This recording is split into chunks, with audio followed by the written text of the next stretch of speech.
Em nome do Pai, do Filho e do Espírito Santo.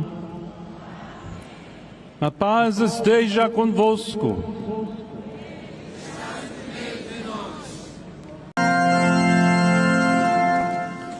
Regina Celi.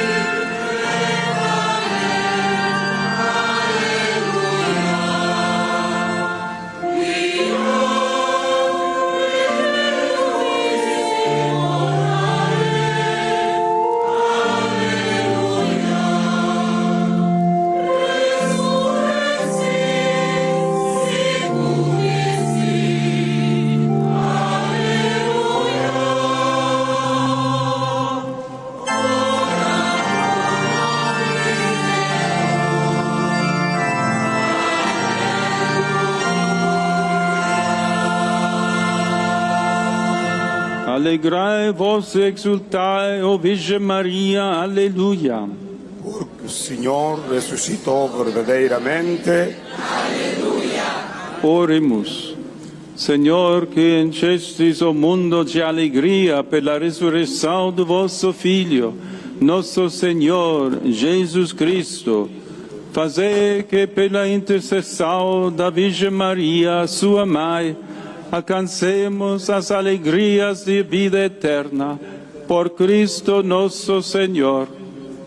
Amém. Glória ao Pai, ao Filho e ao Espírito Santo. Como era no princípio, agora e sempre. Amém. Glória ao Pai, ao Filho e ao Espírito Santo.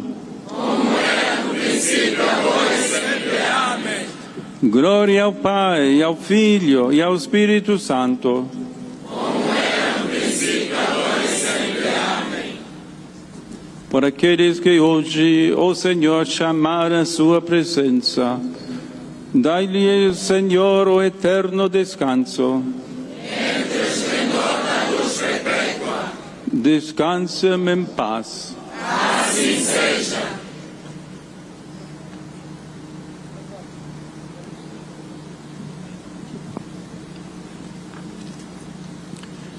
O Senhor esteja convosco.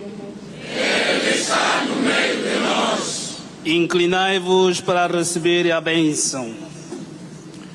Deus, que pela ressurreição do seu Filho unigênito vos redimiu e tornou seus filhos adotivos, vos conceda a alegria das suas bênçãos. Deus, que pela redenção do Cristo vos concedeu o dom da verdadeira liberdade, vos faça, por sua bondade infinita, tomar parte na herança eterna. Amém. Vós que pela profissão da fé ressuscitastes com Cristo no batismo, mereçais pela santidade de vida encontrá-lo um dia na pátria celeste. Amém. A benção de Deus Todo-Poderoso, Pai, Filho e Espírito Santo, desça sobre vós e permaneça para sempre. Amém. E em paz o Senhor vos acompanhe. Nossa